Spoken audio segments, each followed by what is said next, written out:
I want to thank you all for coming tonight. Thank the candidates for being here as well. I'm Pam Lanham from the Hinsdalean, here with Jim Slonoff and Ken Knutson on camera and time cards. As the evening progresses and we run farther and farther behind, our introductions and thank yous are going to get shorter and shorter. So, just two housekeeping notes. If you have a question, there's some cards on the chair, there's some additional ones on the table to the side. I will be filtering around the room. Just wave your card a little bit and I will grab it, and we will try to incorporate as many audience questions as we can. We are asking questions to all of the candidates, so no questions to individual candidates for the sake of fairness. And I think that does it. I'd like to introduce our moderator who won a lot of Emmys and works for WGN and lives in town, Ben Bradley. I apologize to those of you who were here for the first forum who had to hear the long version of the resume. I'm hoping by the next forum it's just here's Ben. Thank you all very much for joining us. We appreciate it. I'd like to explain for those of you who weren't here earlier just the quick rules for tonight's proceeding, how we're going to do this. Each candidate gets a minute opening statement, then I'm going to ask a couple of questions. Every candidate gets the same question. We will switch up who answers first, and then it'll be a round robin, so it's somewhat fair. Questions were submitted in advance by readers of the Hinsdalean, then written by the Hinsdalean staff, based on the questions that we thought were most relevant to the widest range of people. If you have a question you'd like to submit, we'll try to fly through this so you can get that question asked. Ken has a placard there with time cues. We will hold you to it, so keep an eye on him as we move around. For those of you joining us for the 181 board meeting, I just want to remind you the D86 forum is right after that. Alrighty, without further ado, let's get to opening statements. We'll start with Keith Brown. Hello, my name is Keith Brown, and I'm running for board member in District 181. Well, first I'd be remiss if I didn't thank Ben for being here. I would be grateful, and also mention that I'm a University of Missouri alumnus as well. So thanks for being here. I see Meg out there, and I want Get that mic nice and close to your mouth. Is this better? Yep. Okay. And I see Meg. I want to thank you for extending the invitation to the Hinsdale Public Library. This is my first foray into politics on the overt side, and I'm anxious to participate, and was very impressed with the response I got when I was out there collecting my petitions for candidacy, the signatures, and I'm participated in AYSO 9 Hinsdale Soccer. I have a son who attends Clarendon Hills Middle School. He's a 7th grader, and I'm very active with his teacher and the district administrators. Thank you. Sinead, we'll go to you next. Hi, my name is Sinead Duffy, and anybody who knows me knows I'm a talker, so I prepared some clip notes to go through very quickly. I live in Clarendon Hills in District 181, and I lived there for 5 years. So I'm married 19 years and have a 3rd grader. My work experience is I spent close to 15 years working on Wall Street, primarily in Goldman Sachs, and I did a bunch of different functions. You name it, I've done it. The accounting, strategic planning, valuation and risk management functions, oversee project management, implementing controls, and measurement of business and operational and market risks. My education background is in business. I got a master's from Trinity College in Dublin, and then I got the advanced qualification of the CFA. My District 181 involvement, I've been heavily involved in any volunteer capacity there was available within my school, within the PTO. You name it, the dash and bash, the room mom, you name it, I've always stepped up. But I really got involved with District 181 at the board level, I'd say, attending the academic success meetings for the last 2 years. And with that, I'll end. Thank you. Thank you. Sarah. Hi, I'm Sarah Jacobson, and I am a recent resident of Clarendon Hills. I moved here about 2.5 years ago with my husband. I have 3 sons. I've got a 9-year-old and 8-year-old twins. They all go to Prospect. And something I genuinely believe in is giving back to the community that we live in. everyone. Unfortunately, I'm not able to do that on a regular basis because I work downtown as a litigation consultant for a large consulting company, which ties up most of my days. So being a room mom, being a photographer, things like that aren't always possible on a regular basis. I do it when I can. I'm doing it next Wednesday, as a matter of fact. But something I truly believe is, giving back to your community is also a good role model for your children. So when the opportunity came up for the board seat, I thought, what better way to give back to the community, and especially for the reason that we moved to this community was for the schools, the academic excellence. Thank you very much. Thank you, Bill. Hello, I'm Bill Merchants, and my wife and my 2 kids and I have lived in Hinsdale for 16 years. Our kids went through Monroe, CHMS, Hinsdale Central, and at multiple universities. My career, I built and sold 3 software companies over the years, and in 2007, sold my last one. So I've been doing community and charitable work ever since. I sit on multiple corporate boards, all private companies. I sit on and participate in multiple charitable boards. I currently serve on the 181 board, and I'm a part of the negotiating team that is bargaining right now with our teachers for a new agreement. I've served 8 years on the finance committee, and some of the highlights there are we restructured all the long-term debt in the district over the last 6 years, and we saved the taxpayers $11.5 million. And we've built a 5-year plan. So I hope you vote for me. Thank you. Good evening, everyone. My name is Dr. Sheetal Rao. I'm a physician in the community. I practice primary care internal medicine just down the street in Hinsdale. I'm a mother of 2 boys in 4th grade and 2nd grade at Prospect. I've been married 14 years, and I've lived in Clarendon Hills for 7 years. The reason that I decided to run for the board, there's actually a few reasons. Firstly, I think it's important for parents of children who attend schools in the district to get involved in decision making and to be aware of what's going on. Second, I was looking for a meaningful way to give back. And third, I've been observing some of the tension in our community regarding the District 86 referendum, and I have to say I have been disturbed by it. I've never been one to sit back and complain about something without contributing to it in some way, or contributing to the solution. So I see that in District 181, where my kids are, I feel that there's a great relationship between the district, the administration, and the community, and I would like to continue and foster an open dialogue. Thank you. Thank you. Let's start with our first question for the evening. How would you balance fiduciary responsibility to taxpayers with the facilities and educational needs of the district? We'll start with Sinead. Congratulations, you're first. We switch who goes first each time. That way poor Keith doesn't end up having to go first every time. It makes it a little more fair. Okay, could you repeat the question? Sorry. Sure. How would you balance fiduciary responsibility to taxpayers with the facilities and educational needs of the district? Coming from a finance background, I was global head of new business approval process within UBS. One of the things I always had to do was work within that structure, trying to keep all of the constituents there, from the portfolio managers to the head of operations to all the different components. And it's always trade-offs. It's very difficult to do. There's never one right answer, and you have to work together to identify what the trade-offs were. If we do that in the context of our school board, we do have to have fiduciary oversight responsibility to our taxpayers. 70% who do not have kids in the school district, which is a statistic I keep reminding myself of.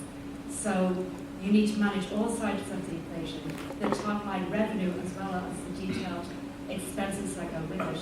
And if you keep monitoring each one of our line items, I think we will be successful in the long term. So that's more of a finance answer. So I hope that makes sense. Thank you. Sarah? I think we need to, I think planning is key.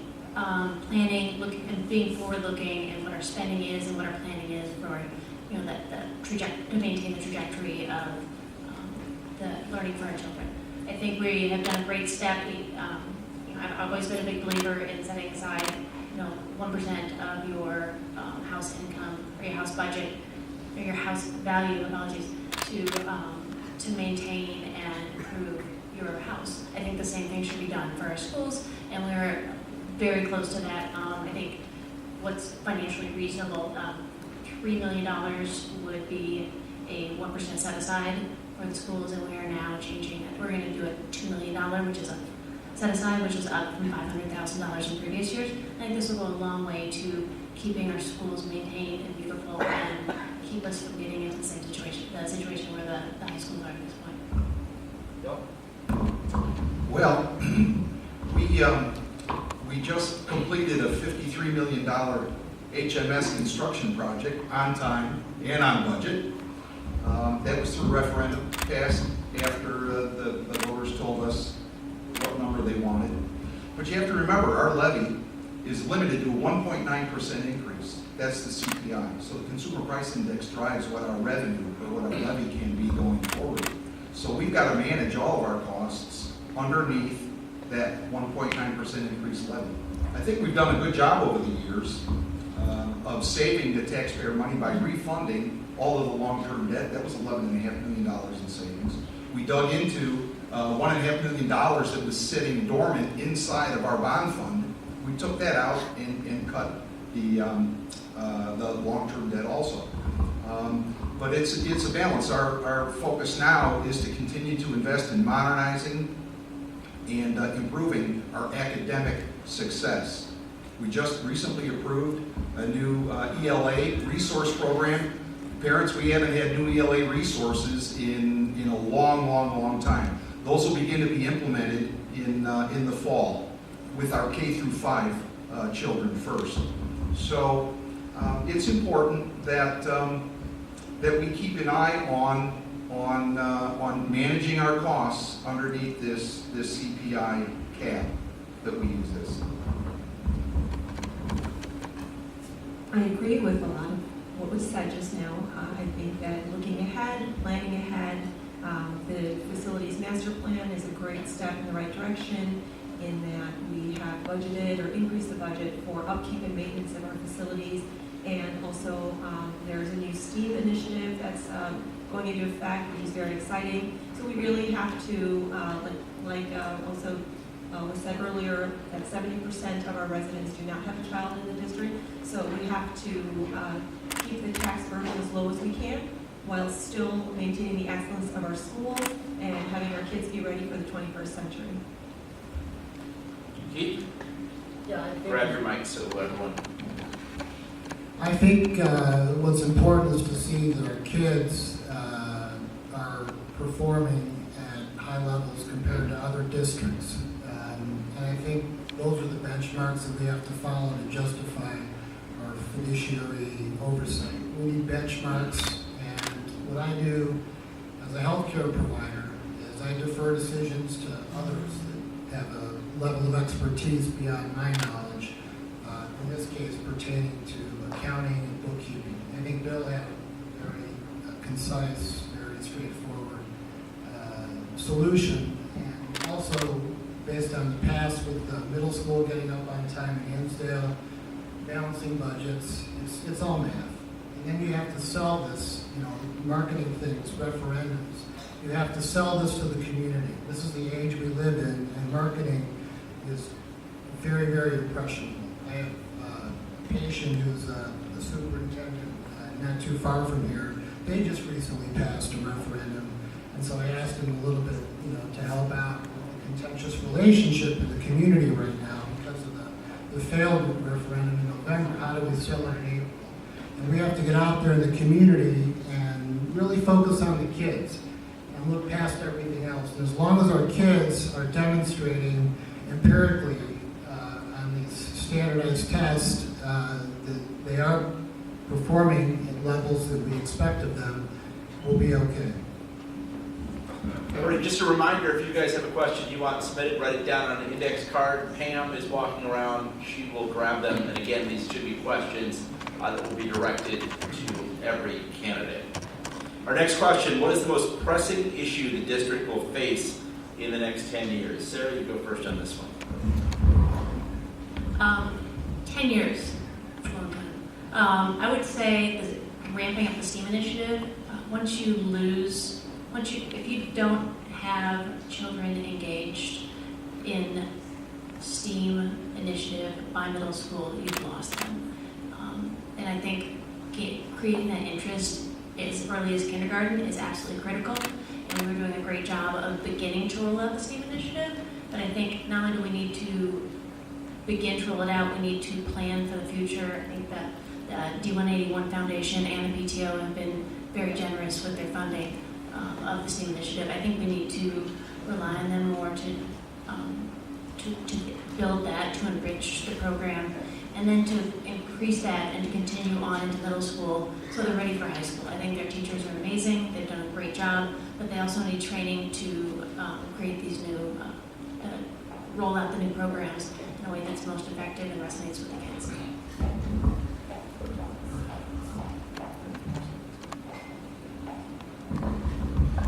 So the most pressing issues in 10 years, I think are going to be how do we continue to finance the academic improvements that we want to make.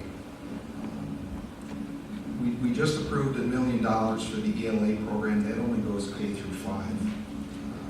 We think we'll probably have to approve another $500,000, $1 million for the 6th, 7th, and 8th graders.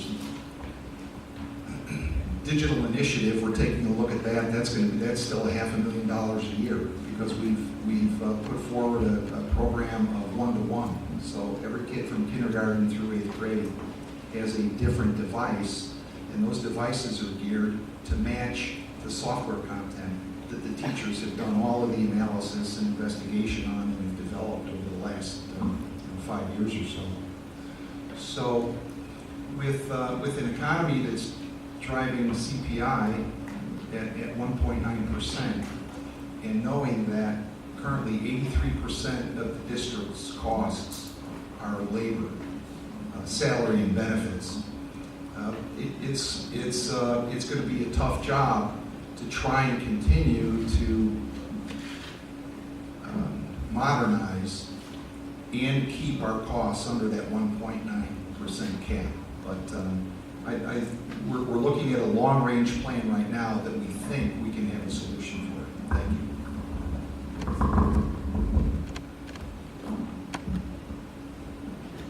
I think in the long term, one of our greatest priorities will be social and emotional learning. Our world is changing very quickly, and I know everyone prioritizes academics, but part of the district's kind of the foundation of it is to be a community district where students develop skills needed to succeed and achieve their full potential academically, socially, and emotionally. There's social media, there's increased suicide epidemic, there's opioids, there's a lot of challenges out there, and it's very different than it used to be. And I think that as a school district, it's going to be very important for us to keep up with the students' emotional growth in this type of a situation in the next 10 years as things change.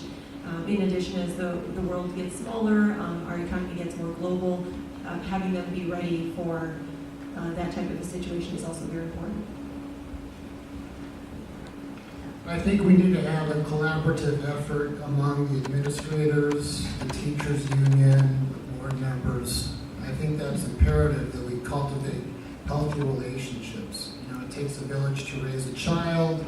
We're all at different levels of our careers, parenting, so on and so forth.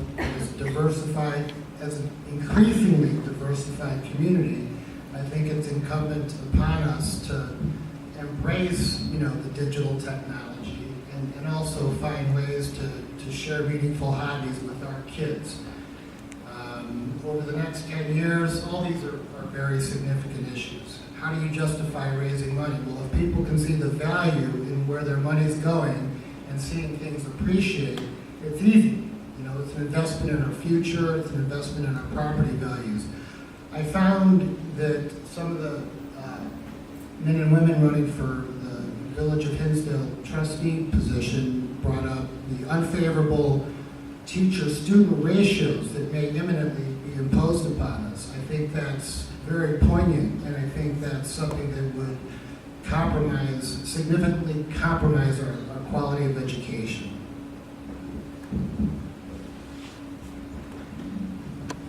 I think the biggest, if you're asking me on a 10-year basis, I'd say the financial is the biggest issue facing any school district. You've got reduced funding at the state level and external factors leading to increased costs at the district level.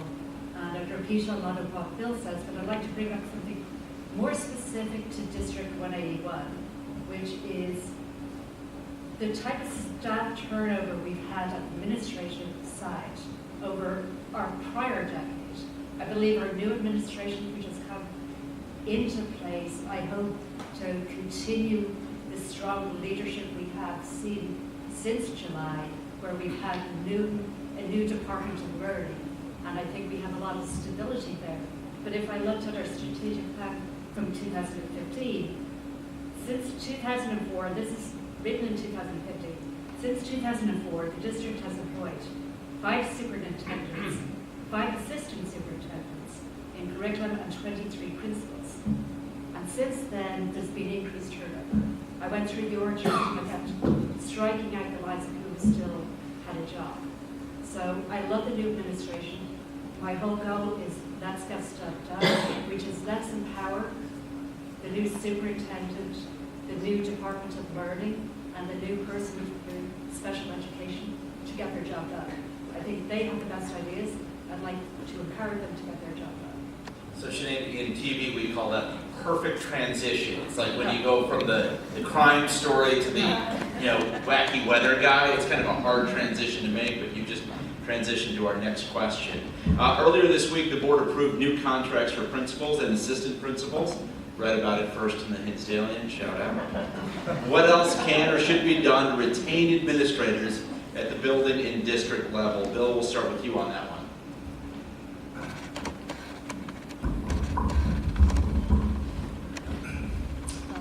I did share in my answers to the paper that I was not in favor of changing superintendents.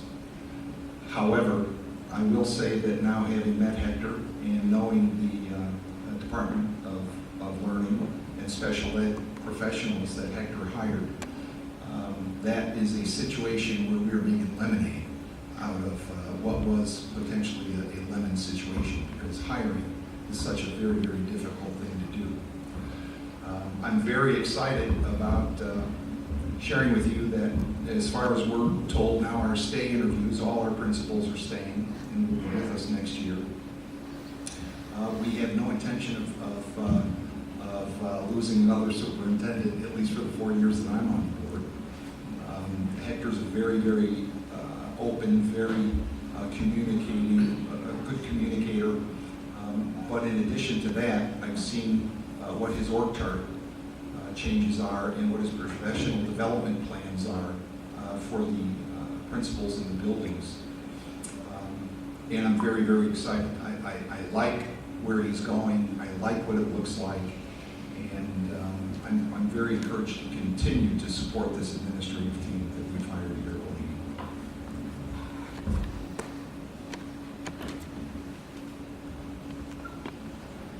I think in order to retain our administrators, we have to work together with them. We have to respect their expertise. They're part of our community now, and having open communication and dialogue with the community and our administrators is very important, so that there is a welcoming atmosphere for them here. Also, proper compensation is a very important part of it.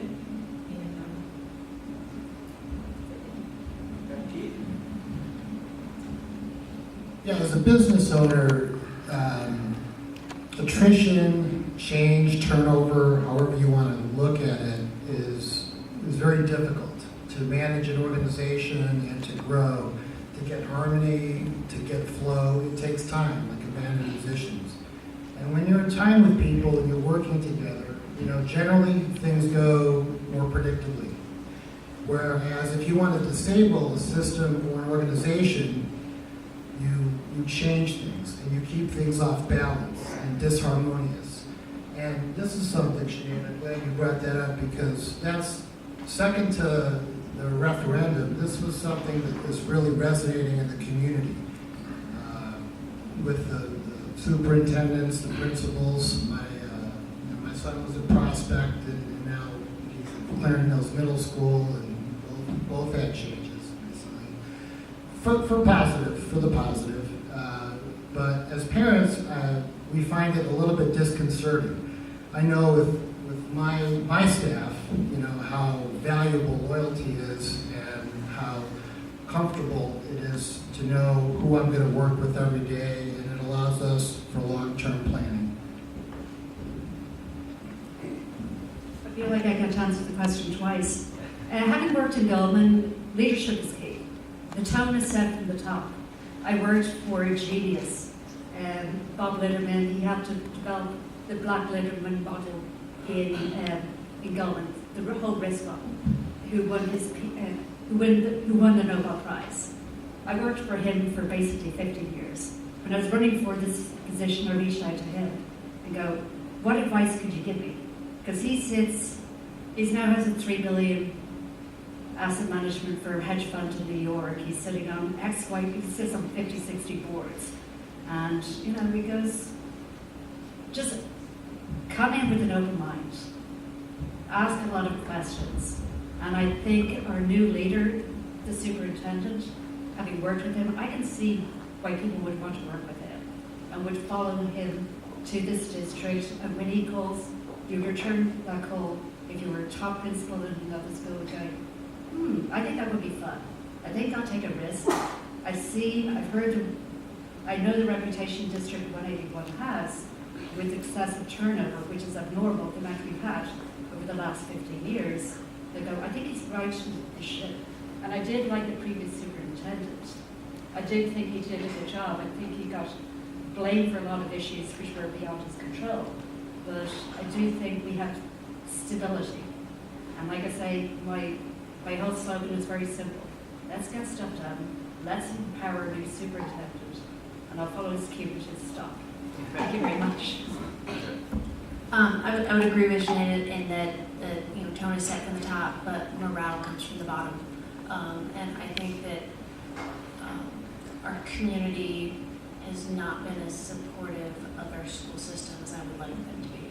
I think our schools are amazing. I think our teachers are amazing. I think the resources are very good, and we're working to create an equal playing field across the schools and making the same experience from Oak to Elm to Prospect to Walker. We want to make a level playing field, so if somebody stays within the district but moves to a new school area, they're going to have the same experience. And I want that to be a wonderful experience, and I think it really is. It's an amazing community. I'm proud to be a part of it. But with that, I think the district has the reputation amongst administrators as not being supported by the community, which is disheartening. And I wish I knew what was behind that. And I for one am doing what I can to if I hear something like that, to turn it around. And I want to listen to people. And if they have complaints, I want to know what they are. And I think we can't make everyone happy, but I think that the tone really needs to be shifted in the community. And with that, I think we have a great team of administrators, and I think we have all the right players, and I think it's kind of, once the chemistry starts clicking with this new group of people, I think it's going to be a Cubs World Series here, so I'm excited to be a part of it. All right, Swan, this one I like, it turns it around. What do you think D181 teachers want to see from this board? New projects, new support, smaller classrooms? What do you all think the teachers want to see from the board? I think the teachers care immensely about our kids. I think they're very highly educated to teach our kids as best and prepare them as best as they can. I think the teachers want to be listened to like anyone would in a job of theirs, and be given respect, and that their recommendations are taken seriously. Keith? Well, I live across the street from a teacher at Prospect Elementary School, and I just asked yesterday, planning being here, like, what could I intelligibly say to the public about this? They want to feel like they have a voice. They want more independence in the classroom. They don't want to have mandated curriculums. They want to feel like they're compensated fairly. They want to make sure their pensions are funded well. They want job security. And that's it. You know, they want to have the opportunity to be a little bit malleable in the classroom. And because of the nature of the kids, you know, that often impacts the lesson plans. And sometimes they're focusing too much on preparing the kids for math testing. There seems to be an awful lot about this, you know, and it's got benefits and probably has some risks as well, because you're pulling kids from other things while they're doing all this. It increases their anxiety, and it takes time away from the teacher's curriculum. So these are things we have to look at carefully. I'm a product of the public school system, and I think I did pretty well, you know, without having to take a standardized test every couple of weeks. I would say what teachers would like is consistency. They'd actually like to know from the board exactly, they'd like a long-term plan, not something that changes every 4 years. The turnover we've had in the Department of Learning, okay, what's the theme this week, this year, this 2-year cycle? It was funny, I read through the Chicago Tribune over the last 15 years and just printed out different articles in District 181, and it's learning for all, it's this, and you're hearing some of parents' feedback and going, well, this is working really badly, so they tried something else.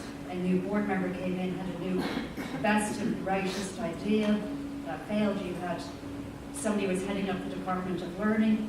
They only stayed in the job for a year and a half, which raised alarm bells to me. It's like, what's going on in our district in that department with somebody who signed a longer-term contract? As soon as they started doing the job, going, this isn't something I want to stay. So I think the consistency we have with the Department of Learning, just having what is our plan over the 1, 3, 5, 10 years, and then just let them get their job done. I think they'd appreciate that. Thank you. I think, just like everyone, teachers want to be heard, and I think they truly have the pulse of what's going on in their schools and in their classrooms. And I think the impact that they can have by sharing that knowledge on a regular basis with the board can help the board make better educated choices for the schools, for the district. We've got a great set of teachers. There's been a good amount of turnover recently at Prospect, and I've spent a lot of time talking to the teachers, and getting to know them, just personally, because I know that they've been going through a lot, particularly with my 3 children. And I think they want to be heard, and I'll engage them in discussions about snow days and talking about doing a 2-hour delay versus canceling school, and they all have very strong opinions, and they have really good reasons for those opinions, and things that I wouldn't necessarily think of. So I think getting some different viewpoints that are so germane to what we're here to do. I think we'd be foolish not to listen to them. Well, I'm on this negotiating committee, and it's actually been a lot of fun because 5 of the teachers that are on this negotiating committee actually had my kids going through school. So I've been around 16 years, and teachers, they don't want to waste time. They want to be efficient, and they don't want their time wasted. And it has been a problem over the last 6 or 7 years with multiple learning programs, curriculum, common standards, different pacing schedules. And I really am confident that those things are all settling down now. So if we want to get commonality shared across the elementary schools, the teachers, we're going to have to make time for the teachers to be able to collaborate as grade cohorts. The teachers don't mind standards, and they don't mind all common systems, but they still want to be able to be creative. They still want to be able to use some of the software tools that they're accustomed to and that they think work well with the kids. And I think we need to give them a little bit more time to be cohorts and collaborate together. All right, we just have a couple minutes left, and I thank you to the person in the audience who submitted this one, because it's a great way, I think, to end the questions. It's going to be a little lightning round, so get ready, grab your microphones and your buzzers. I'll change who starts each round, but if you could answer with just a couple of words, that would be great. First one in the lightning round. What is one of the most important behaviors that you think makes for a successful school board member? Keith. Leading by example. Listening and being open to new ideas and being open to the suggestions, but I'm going to ask a lot of questions afterwards. And I'm going to drill down and I'm going to bug you as a superintendent, as a CFO, until I really understand. But it's having an open mind to the solutions, and with that I end. Critical thinking and compassion. Knowing when to listen and knowing when to speak, and having respect for your fellow board members. Curiosity, asking questions when you don't understand. That could be to the administrators or to the community, and asking questions, just being curious. Okay, this next question, we're just going to do a show of hands. I think that'll be the easiest and most honest way to quickly judge. Raise your hand if you are for the D86 referendum. Next question. How many D181 meetings did you attend before you became a candidate, and how many since? Sinead, we'll start with you. 2 years worth of academic success committee meetings. I usually just called into the evening meetings, and I'd always just read all the finance stuff, because it's second nature to me. So, and then I started attending the evening ones recently. None prior to filing. I didn't know that this was something that I could do. I think it's pretty fantastic. I used to listen to the podcast just because I was so invested in the schools, having 3 kids in it. Since then, I've been to everyone except for one where my son split his head open. So. Well, we have 3 board subcommittees, the academic success, the facilities committee, and the finance committee. And since October, I've attended all of them. I attend all the board meetings except one I was traveling. And that's an unfair question because I'm I went to 1 or 2 before I decided to run, and since I've been to almost all of them. I haven't been to any. I'm a quick learner. I've got a fellowship certification in both surgical and prosthetic phases of implant dentistry. I've traveled all over the world. I've got an abundant background of education and degrees, and I'm a quick learner and a good listener. All right, time for our closing statements. We'll start with you, Sinead. That's David. Then. Okay, thank you for listening. If you have any questions, I actually have a Facebook page. And like I say, my simple slogan is, let's get stuff done. Let's empower our new administration, give them the space to grow. I'm a product of the public educational system in Ireland. My grandmother ran a single-room schoolhouse in Kerry. And so there's a long background in education there. My husband's from Bloomington, Indiana. And I love the opportunities education has given me. I went to Trinity College in Dublin, and who would have thought that it gave me the flexibility to work anywhere, that I end up in Wall Street. I end up in the White House at the invitation of Obama to celebrate St. Patrick's Day. I've ended up meeting the mayor of New York, the mayor of Chicago, and every day we keep going. How did we get here? It's like extremely blessed, which is why we always feel the duty to give back. And I'm fortunate enough, because I worked at Wall Street, to be able to afford to stay home. And this is the opportunity I want to spend my time with. And with that, I'll stop. Thank you.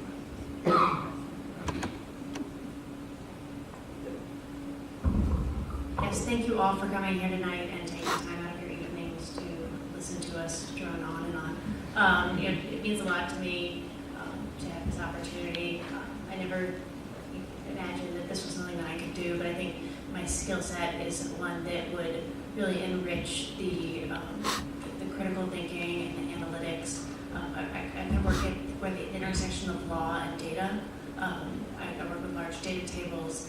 I look at not only what is there, but what is not there.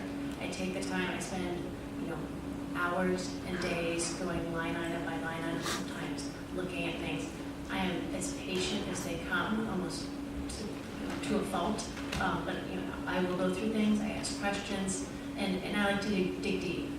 Sometimes I take a little too much time to dig deep, but I think holding people accountable and working within the confines of what we're given in our budget, 1.9 CPI, as Bill used to talk about, I think is fantastic, and I hope you vote for Sarah Jacobson on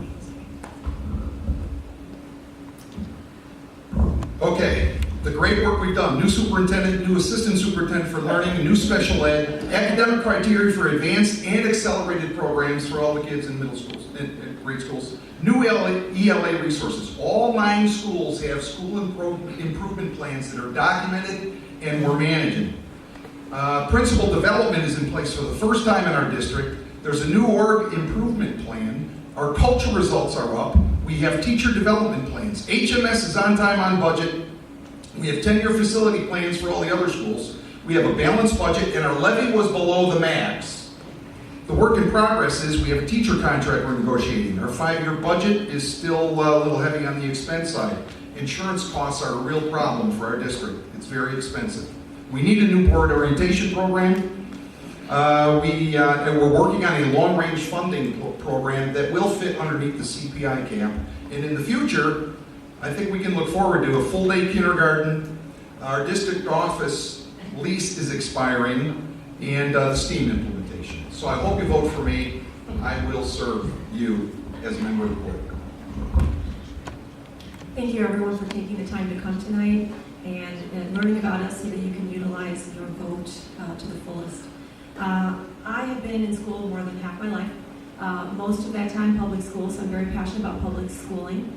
In my job every day, I work with people from all different walks of life, and we collaborate together when we don't always agree, but we come to a decision together that helps them.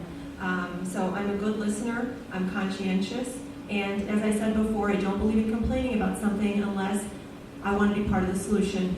For example, when the Sterigenics issue was in the news, a friend and I, Dr. Mona Patadio, we gathered 250 physician signatures, and they were presented at state Congress in order to ask to have the company shut down until we could prove that it wasn't harming the community. As we all know, it was.